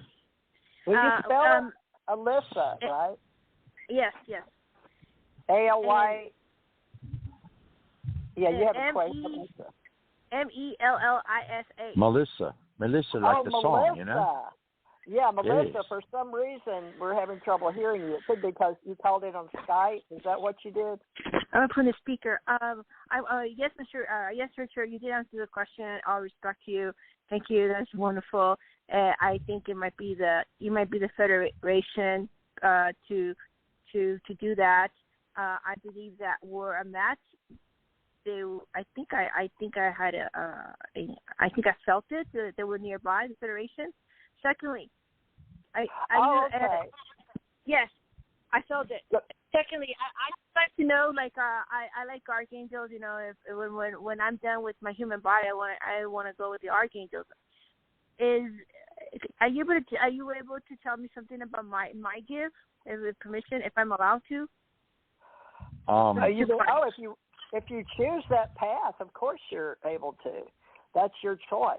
And as far as archangels, actually, people don't realize that you can change. Rich and I were talking earlier about changeliness, but now you've got to remember that angels and archangels aren't us. They're completely different. We're going to get really deep cosmos, but in the creation that we're referring to, yes, if you have a calling to be an angel, I've met some and I've lived with some. And they don't really like to be known. They're sort of like the Andromedans. A lot of people are walking and talking on the planet Earth, but it depends on their DNA sequencing, like what they identify with.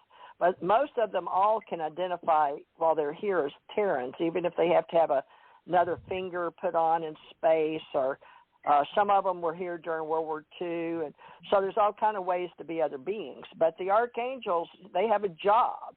And, leveling up and working and helping, like Gabriel, Raphael, all the ones we work with. Plus, we work with the ascended masters as well. So that is possible. You have to really let all of yourself be known and identify with all of that. Marcy, help me out here. Now, this is Melissa. And Melissa, how long have you been calling into this show? I think 1 year, second or third time. Melissa on Earth Time. Okay. So people that follow us, thank you for your participation. Did you like me on the outside in your reality? What do they call that? On the front side of BTR, there's a screen, and you go and you check the light. Did you do that? Where I can see who you are in this 3D reality? Yeah, I did see you, and but I like to have respect for everything because I know we're not alone.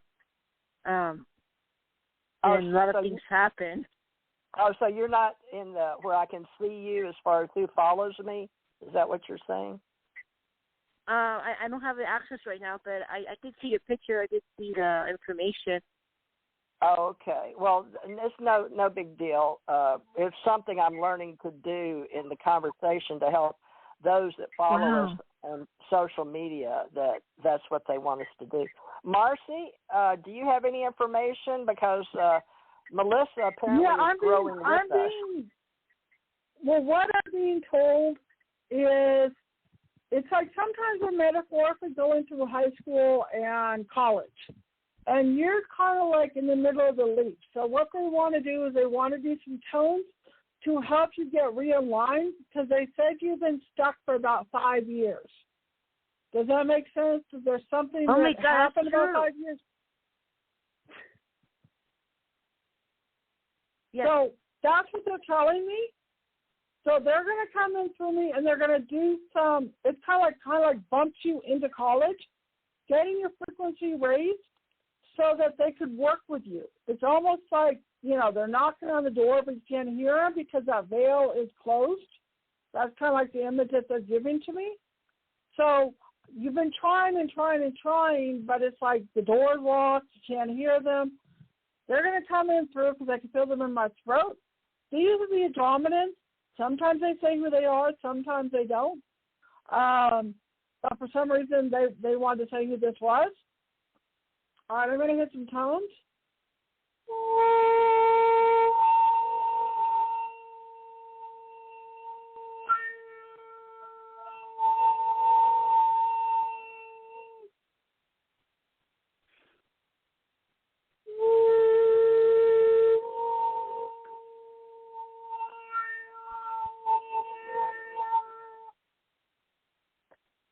It's like I see them contacting you were an infant and you were crying, either you were scared, but they're really, really tall white beings.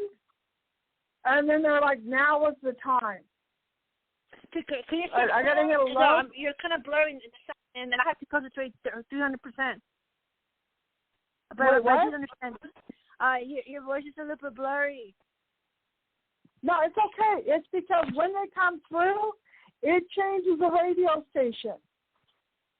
So, and I was told a long time ago my frequency is so high, technology can't keep up with it. So that's what's going on with the voice.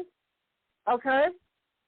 So I'm getting an image of you as a child, and they contact you. I don't know if you were, like, abused a lot, but I'm seeing you 3 or 4 in their car. Oh, my God. Mentally. Well, and that's what my book is about, because I was brought up mentally abused, and so I was brought up with shame, guilt, anger, frustration. So my whole book is how I step by step of this journey as to taking my power back, and that's why I like doing these shows. It teaches people to take their power back. But I'm going to hit a low note, and that's going to say, it's like, Richard is always good on my tones. This will hit survival or the lower chakras. We just hit the higher chakras. Now we're going to hit the lower ones.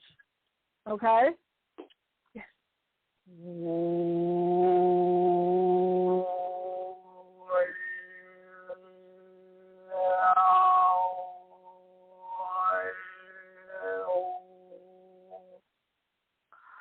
All right, that's not, like when I do healings on people, I will see air, earth, air, emotional, earth, tornadoes, water, like canals, the emotional, and then the fire is eventually the kundalini. So you've got like a lot of fear-based energy that has become solid. A lot of time when the energies come in, they'll come in like little droplets, like black diamonds. As we add more and more of these, then it becomes like rivers, and eventually they solidify. Yours has solidified, which is fear, shame, guilt. When we're in love, our energy expands. When our energy is fear, it contracts. So this is getting that black oil river moving that's been stuck for a long, long time. Okay? Yes.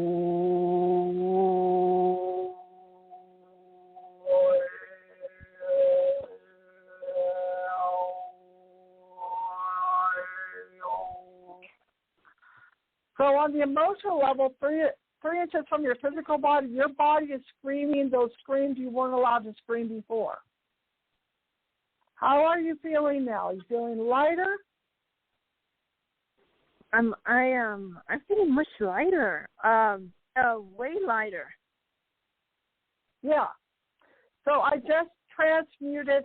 One of the challenges that I got 2 challenge drawings with is Little Gray Cloud. That was my native name, and my friend Shauna did a drawing on it where there's a jaguar on my head, and the jaguar is to transmute the negative energy. So that's why all the stuff that I do, I focus on the tones because I could feel, and people, anybody do my tones show on the radio, it can help them and affect them also. It's not just Melissa. But I'm feeling energy pop and move where your energy has been stuck. Now you're getting movement in you. That is beautiful because I feel stuck. And what about my brain? Because I feel sometimes like I go in circles. Well, go listen to my tones on my YouTube channel. I have different ones. People get addicted to them and get into the right side of the brain and it hits the serotonin part of the brain. That's what relaxes you. That's where you'll start feeling emotions, feelings, work through those feelings, allow them and release them. Okay. That is an honor to do that. The cosmic energy. Yeah, that's why I love doing what I'm doing. And we're all doing it, we want to help everybody. And this show is very much guided. And like I said, my guide told me to come on today. Last week was kind of crazy. So now things are opening up more. What about the moon? Richard, what is this full moon? And Melissa, I want you to learn what you can about the waves and the moon goddess, right? But teach us, Richard, what about this moon? A lot has to do with where the planets are. And even though astrology was one of my early lessons, I don't follow it anymore. But I got started in the early 80s with the books and this reality. But Richard, what were you telling us? Some kind of moon or something tonight? Yeah, it's a super full moon, and actually it's been transpiring now for almost the last 3 days. It actually came to full venue, you could say, on the evening of the 28th. But of course, that's going to vary depending on where you are in the world too, and it even varies where you're at in the United States, for that matter, because the moon projects, just like the sun does. The sun goes east to west. The moon goes west to east in its trajectory. So a super full moon means that basically the moon is actually closer in its rotation to the Earth than normal. So therefore the moon actually looks larger and can be seen more readily by the human eye or through telescopes and so on and so forth. Now, of course, there's a whole big old, my goodness, there's so many goddesses and so many traditions involving the moon. It's not funny. But, you have Diana that, is British, and you have Artemis that's also British.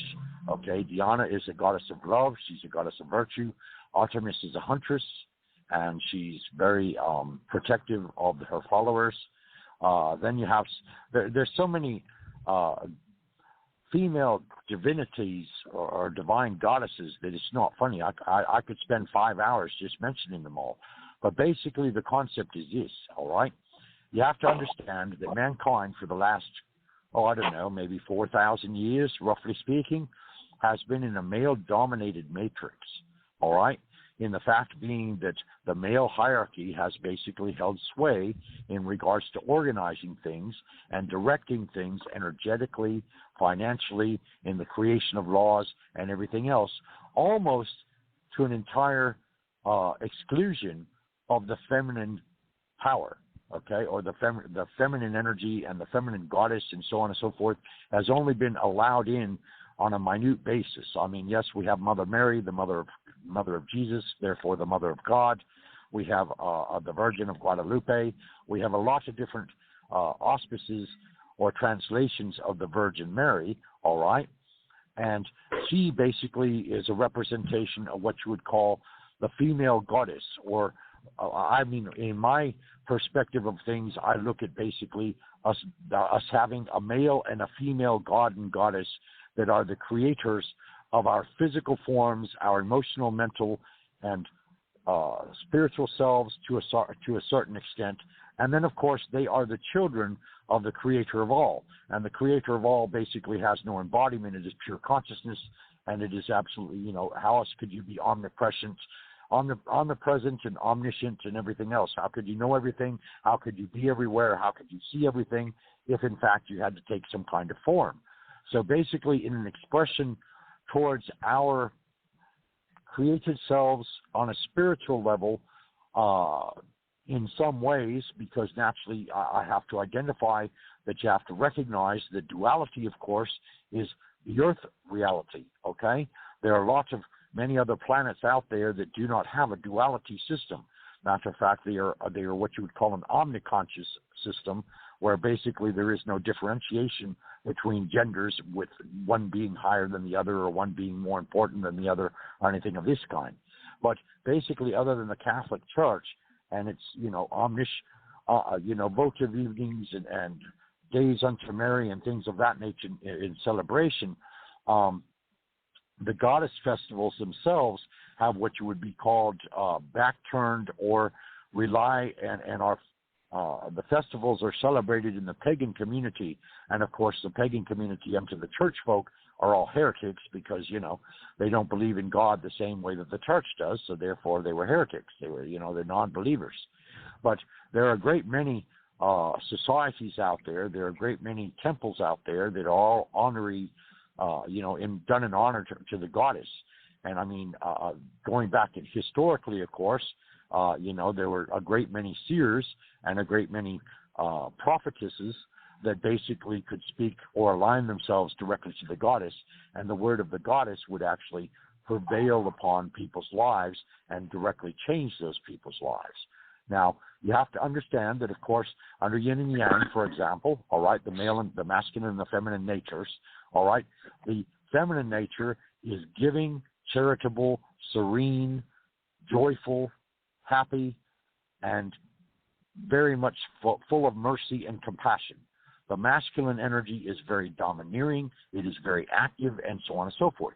So I kind of look at it like this, that God, the all-knowing and all-seeing, per se, kind of takes a step back because he has all this masculine energy and all this masculine power, and he basically says, well, I don't really understand, or maybe perhaps I don't have the patience to deal with mankind to a certain degree, so I'm going to give things over to my loving wife, or my other, the goddess of all creation, and basically I'm going to give her the reins so that in turn, her mercy and her compassion can act in the lives of mankind so that mankind begins to awaken and begins to treat each other with more love.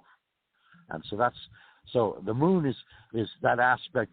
It's the intuitive self, it's the creative self, it is the goddess self that dwells within us all, because of course, if you look at this from a medical perspective, it is factual in the fact that there are male and female hormones in all persons, regardless of masculine gender or female gender on the outward surface. And there are all kinds of hormones running among us that are of both genders, you could say. We also have, the left brain, which is very, and I hope I don't get this wrong because sometimes I intermix the two of them. But anyway, I believe it might be the left brain that is more intuitive and creative, and the right brain that is more thoughtful and more analytical, per se. Now, I could have them reversed. I mean, sometimes my mind wanders, especially when I start talking about goddesses and the likes of that. But anyway, that's where things are at in regards to the moon. It is basically our creative, intuitive side. And when a full moon, of course, comes about, when a full moon comes about, it is basically one in which it brings all kinds of things emotionally to the surface. So if you have been pondering anything emotionally, whether it be good, bad, or indifferent, the moon is going to heighten that sensation and focus those emotions more extravagantly to the surface than would normally occur. And that's why they say, on a full moon, of course, werewolves come about. They like to howl at the moon. And, of course, all kinds of changelings come out. And, of course, the Fae are very protective of the vibrations of the moon. And all these kind of magical folk come forward. And then, in turn, in addition to that, of course, even our seas are affected in the fact that the tides are changed. What was high tide is now low tide, and what was low tide is now high tide. All these kind of things. And, of course, there's all kinds of romantic novels and romantic theories and stories about the fullness of the moon. And all these kind of different things. Anyway, so that's my detailed noting on the moon and how it represents the goddess and all intertwined therein, at least to some degree. Thank you. It's the waning gibbous today. The full moon was on the 28th. This is the 31st, but my guardian angel today is William. So, folks, William, I appreciate you joining me. So if you'd like to know how that's done, just go to cabinet.william.angel.com and pick a card, because that's his website. So thank you, William, for today's moon phase with Richard T. Knight, giving the virtual expression of who we are and why we are about the moon. Richard, you do a pretty good job on just about any subject. Let me ask, Melissa, you got any more questions that are like universally? Yes. Go ahead. Please. Hi, Richard. Thank you. It's an honor. I can feel it. This cosmic energy. I'm not doing anything, but I tend to experience a lot of I'm gonna say, I don't know if it's a out of order sequence, or maybe just because my energy is getting higher. I like negativity. Sometimes I have people hate me for no apparent reason. Even just like they just look at me and they hate me. It's not about you. Remember, don't take everything personally. It's always not about you, but you're mirroring back to them. So that's a hard lesson to learn, is to accept your face. And accepting your face is one of the hardest lessons as a Terran that people will learn. And that's go look in the mirror and then do your best. If you can't see your soul, spirit self, but you feel it, go to a mirror and look over your shoulder. It's one of the first lessons my grandmother taught me. And then so in Hawaii, they gave lessons on looking over your shoulder to see your spirit guides and your angels. So working with angels is a lot of fun, especially if you can use some of the most ancient of tools is scrying and looking in mirrors, and looking in a mirror, looking in a mirror. So you were wanting to do some angel work, so you may want to get to ears. So that's a clue for you, is to accept your face and learn how to use Aaron. You can do errands for the angels. But if you're going to be in service to others, Melissa, don't worry about what other people think when they look at you. Always look at them with a smile. So don't, here's something they say on the planet among people is you don't have to accept everything around you. They call it overthinking. You're overthinking the process. But always remember that people are just a part of you. So just smile, Melissa. When they look at you, open your heart chakra, meaning your heart, whatever makes you feel good, little puppy rabbits or puppy dogs or kittens. I'm just saying those things because maybe it's chocolates for you. But whatever opens your heart chakra, when somebody does that to you, you just look at them and you open your heart and you smile and be an angel walking on the planet. Angels really are messengers, and they give out that feeling of love and harmony and hope and everything you can imagine. So you can be that right here. You don't have to wait to get, upstairs, so to speak, off planet. You can be an angel here. You know how people say, be an angel. They don't mean it literally, but you can be an angel here, Melissa. Apparently that's what you're working on, right? Yeah, I want to tell you quickly. I have talked to Metatron, and I do see Michael like every other day. I have seen Gabrielle. I have seen Uriel. I have. I see Okay, Michael now every you want to day. tell people that you have a gift of either clairvoyance or clairaudience, or did you smell like, sometimes for me it's smelling sandalwood, but I can feel the presence, but you have to want it and on it, and then you have to pretty much have a burning desire and passion, and that love, they're very attracted to that love feeling inside. But Richard does it too. He works with them. But Melissa, tell us why you say that about all those angels that you're working with, or seeing. We'll say seeing, like you did. I do see them. I mean, I see Michael in action, going back in time. I see him relaxing. I have had Metatron talk to me, Ginger Rail. I see Michael hugging me like I'm under his wing, and I know that there's a lot of different origins in the universe, and I appreciate all of them, and my choice is the archangels. That's my choice. But I wouldn't say I work with them. I mean, I pray that I learn my lessons, that become clear. So that I like the energy to rise, the higher energy to go higher, so the negativity energy can go downer, and Mother Earth can take back her planet. I know she's pissed off. Right. So always remember, everything is alive, everything is energy, everything is essence, and we're all attached to absolutely everything. And if you can raise your consciousness and your love to know that all is the I am, in a way of speaking, we have an unexplained level of existence that those that get close, we really can't even imagine what the whole entirety of all universes are. But those that I've worked with, let's say above Andromeda and Milky Way, with the guardians of the galaxy, or like you said, the Federation, I think various people came up with the Galaxy Federation, and most remember Star Trek. And so there are levels of that. And I've worked with the Council. I've worked with the Ennead 9, which is the Council of 9, the Council of 12, and I've worked for a council at the Andromeda level, like you were asking earlier, and then the Supreme High Council. But when I died, that's when I realized I went through the higher levels because I was told about it, and I felt it in my soul when I was traveling out of body. And out of body and my astral doesn't feel the same as when I died. There's a whole nother feeling besides out-of-body and astral travel.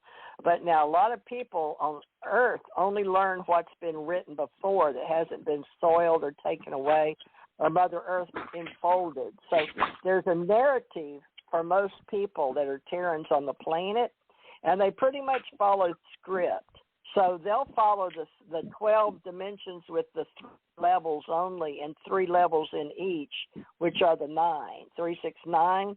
But we'll be teaching all that. I hope to start teaching some of the basics that helps people level up, like Marcy does with her tones.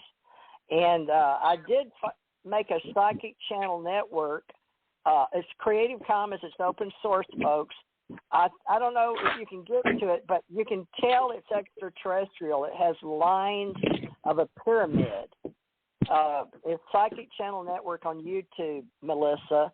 If you want to go and look at some of the basic YouTubes for getting started, because everybody is supposed to be in the 5th dimension or in the process, so you're definitely in the process. But remember, we still have to be grounded while you're serving out your time here, because so many of us are needed on the planet. You know what I'm saying? So, yes, you're rising, and people like Marcy can help you, and Richard can help you, and I can help you. But you still have to do your own homework while you're still in form. And there's a lot of things we can't do out there because we don't have a human form. And that's sort of sticky. That's a whole nother reality. And talking about all of that. There's so much to talk about. Melissa, what year were you born? 77. Yes. I can't hear it. 1977. I'm a Scorpio. Okay, 77, a Scorpio. Well, have you gotten any calling to do any other work other than angelic work, or is that just your chosen path? I have some calling from other. I'm not quite clear. I do meditate, concentrate on Mother Earth, register the energy, and I do call the sun a lot. Will you look up Marcy, Melissa? Marcy, tell her we've only got 4 minutes left, Melissa. Marcy, how can she get on your Facebook or something so she can contact you while she's going through this? You could email me at marcycostage2@gmail.com. I'm on LinkedIn. You can look under Marcy M. McLean or Marcy Costage. I've got my group under Marcy Costage, but my Facebook is Marcy M. McLean when I was doing Psychic Powers Network. So there's the 4 ways you could, and also my YouTubes. If you want to listen to my tones, they're under Marcy Costage. So there's all these different ways to get a hold of me. I've got to drive to work, but I'm glad I got to come on today. So I hope you guys, we can all get together, and I'll probably be on tomorrow. Okay. Well, I don't think we're going to do tomorrow, but maybe Friday or Saturday. We'll definitely we'll do Sunday for sure, but I'm not. I have something that some people need me to do and help them, like charity work. So I have to go help them tomorrow. But all right, good. I'm glad I got to come on today. Me too. Yeah. Thank you so much, Marcy. You did great. Thank you so much for your help. All right, you guys. I'll talk to you later. Much love to you all. All right. Okay, much love thank you so much, Marcy. Thank you.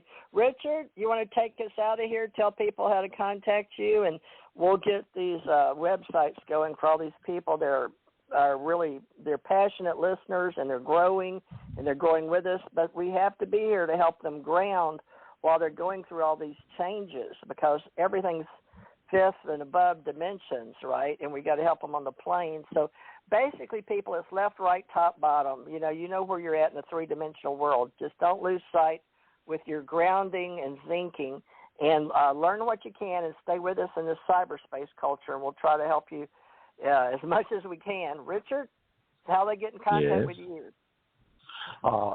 You can reach me on Facebook under Richard Knight. You'll know it's me because you'll see the Archangel Michael with a sword pointed down towards the earth. And I have even added my face pic on there now so that all of my old friends and family members can also join me once again, since Facebook did away with my prior profile. Anyway, you can also reach me at RTKnight35. That's my initials, Richard Thomas Knight, last name KNIGHT 35 at gmail.com. And you can also find me on LinkedIn. And I'm available most of the time. I'm here on Earth and then out there in the galaxy and out there in the cosmos at times, and just hither and all over the place. But it's exciting and it's wonderful. And, all of the gifts that we have, anyone can use them. It's just a matter of focus and attuning your attention inwardly to develop these gifts. You want to reach out to angels, you can reach out to angels. But again, you tune inwardly. You don't ask outwardly. Your focus is always inwardly, because that's where they hear you. Okay? TJ? Yeah, thank you so much. Melissa, thank you for joining us. Thank you, Marcy Cosich. Thank you, Laura Leone. And I didn't even ask her if it was Leone or Leone. Did she mention how to say Leone? I'm not sure, but we appreciate Laura and everyone that's growing with us. Thank you. Hang in there. It's going to get better. It's just we're growing and we're all changing so fast. And everybody, even in AI and IBM computers and the smartest, computers in the world, can't keep up with the energy that is greater than all of us, the unexplained. But stay with us, folks, and we'll do our best. I'm not sure when I'll be back, but probably I've pretty much committed to Sundays with Richard and Wednesdays. And I know you guys like us to do readings, and I have to be where other people in my physical reality don't need my human form to do that, because it really takes my physical to go in person and do Maybe these we things. can do that on Saturday if you like, you know? Okay. Do readings on Saturday. Okay, well, folks, try. if you want to do readings, yeah, they'll show up if they know that we're, going to do them. So, folks, we'll try to do readings Saturday, same time, same station. I just let them know we're going to do readings. And always look on my friend Marcia Booserhaney at night. She has free psychics, 9 to 11, I think, here on BTR. She's from right here with me. She's from Pensacola. I'm going to go. Thank you, Richard. And I've got all these domains, and I need to start getting one with all of us on it, Richard. So try to remind me this week to get that now that I got some money coming in off of my Social Security. All right, love and light, folks. Stay alive. Love and light, y'all. Yeah. Ciao for now. All right. Thank you, everybody. Thanks.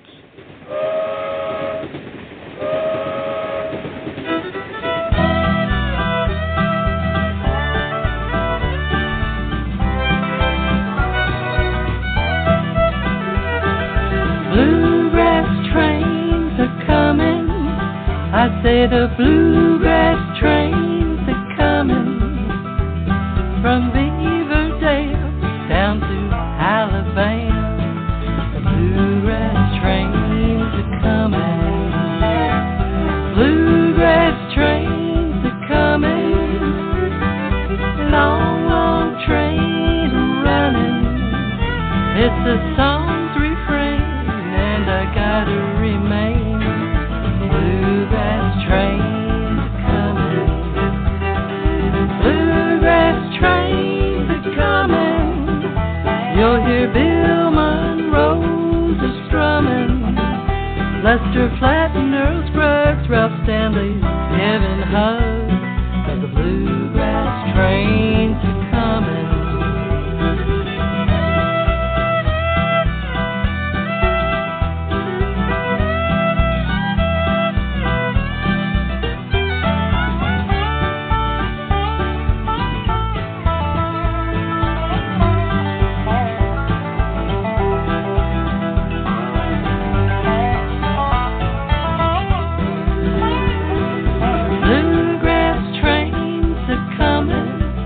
For many years it has been running from the town of Rosine down to New Orleans. The bluegrass trains are coming. See the white clouds a chugging. Hear the big, big wheels a humming from the Ohio down to Mexico. Trains are coming. It's the sound of long time ago,